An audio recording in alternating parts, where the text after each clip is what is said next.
ایک اور prime example جو ہے کہ آپ اپنے لوگوں کے اوپر ہاتھ نہیں ڈالتے وہ جہانگیر خان ترین ہے. شہباز گل صاحب نے بیٹھ کے اناؤنس کر دیا جناب ایگریکلچر کمیٹی سے ہم نے ان کو ہٹا دیا ہے. آپ نے میرے انٹرویو کے اندر بیٹھ کے یہ بات کہی تھی کہ جناب اگر وہ سپریم کورٹ میں ان کا کیس چل رہا تھا تو آپ نے کہا کہ اگر وہ گلٹی ہوتے ہیں تو وہ پارٹی میں نہیں رہیں گے. وہ صرف پارٹی میں رہے نہیں, وہ آپ کی گورنمنٹ کا حصہ رہے, بیٹھ کے میجر ڈیسیجنز لیتے رہے. آپ نے سب کچھ ان کے حوالے پکڑا دیا. ان کے جہاز میں بیٹھ کے آپ کے لوگوں کو پارٹی کے اندر شامل کیا گیا. پنجاب اسمبلی اس طرح فارمیٹ ہوئی. آپ کی بنائی ہوئی جو کمیشن رپورٹ تھی وہ یہ کہہ رہی تھی کہ ہاں جی بہت زبردست قسم کی کرپشن کی ہے انہوں نے, صرف ان کے اوپر نہیں خسرو بختیار کے اوپر بھی. لیکن کسی قسم کا کوئی ایکشن نہیں ہوا. آزاد گھوم رہے ہیں وہ آج بھی پاکستان میں. دیکھیں ایکشن تو ہو رہا ہے. آپ کو پتا ہوگا کہ ایف آئی آر کٹی ہوئی ہیں. ٹھیک ہے. آپ کو پتا ہے کہ ابھی پہلے وہ عدالت میں چلے گئے تھے. ٹھیک ہے.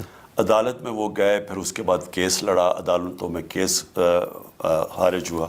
اور وہ اس کا نہیں ہے, وہ شہباز شریف کا بھی ہے. دونوں کی ان کے اوپر کیس ہے. اور وہ اب ان کے اوپر ایف آئی آر کٹی ہوئی ہیں. کمپٹیشن کمیشن میں ان کا کیس چل رہا ہے. آپ کو پتا ہے کہ کمپٹیشن کمیشن اب سے 11 سال تک کچھ بھی نہیں کر رہی تھی. وہ بالکل اسٹے آرڈر لیے ہوئے تھے وہ بالکل. تو کمپٹیشن کمیشن کو ریوائیو کیا انہوں نے. ان کے اندر علیحدہ فائنڈنگز چل رہی ہیں. تو ایف آئی اے کے اوپر علیحدہ چل رہی ہیں. جو آپ بات کریں چینی کے اوپر, جو چینی کا سارا کارٹیل بنا ہوا ہے, اس کے اوپر پہلی دفعہ پاکستان میں اس طرح کی انویسٹیگیشن ہوئی ہے. اور جو اس میں چیزیں آئی ہیں وہ سارے ریلیونٹ اداروں کو بھیج دیے ہیں آگے ایکٹ کرنے کے لیے, جس میں ایف آئی اے ایک ہے. سو پوائنٹ یہ کہ ہم تو قانون کے مطابق چل رہے ہیں, اور اس کے اندر ہمارے بھی ہیں دوسرے بھی ہیں. خسرو نہیں ہے, خسرو کے میرے خیال میں بھائی کا نام ہے اس میں. یہ ساروں کا آپ کو میں یہ بتا دوں کہ کسی قسم کی یہ انویسٹیگیشن کے مداخلت نہیں ہوگی. یا کیا جہانگیر ترین کو میں آج پاکستان تحریک انصاف میں کنسیڈر کروں یا نہیں؟ نہیں, ابھی تو وہ انڈر انویسٹیگیشن ہے. سو ابھی بھی وہ پی ٹی آئی کا حصہ ہے؟ نہیں, اب عہدہ تو ان کے پاس اب کوئی نہیں ہے. ٹھیک ہے, لیکن وہ آپ I mean what I'm saying is what I want to hear from the Prime Minister is کہ یار ان کے اوپر اتنے سیویئر ایلیگیشنز ہیں, اب آج کے بعد اس کا میری پارٹی سے کوئی تعلق نہیں اس شخص کا. نہیں, وہ تو جس کے اوپر بھی انویسٹیگیشن شروع ہو اس کی پارٹی کے اندر تو وہ نہیں ہے. اب ان کا نہ کوئی عہدہ ہے نہ کچھ ہے. نہیں, لیکن اس طرح اور میں پھر آپ آگے کہتے دیکھیں, میں صرف آپ کو یہ کہنا چاہتا ہوں, میں نے کسی قسم کی مداخلت نہیں کروں گا اداروں کے اندر.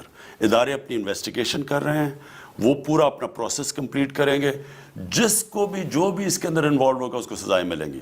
تو یہ آپ کو صرف میں کہہ دوں کہ فرق پہلے میں اور اب میں کیا ہے کہ ہم نے اداروں کو پوری چھوٹ دی ہوئی ہے. ٹھیک, جو بھی ادارے ہیں, اور اسی طرح ادارے مضبوط ہوتے ہیں کہ جب نہ اپنا دیکھتے ہیں نہ دوسروں کا.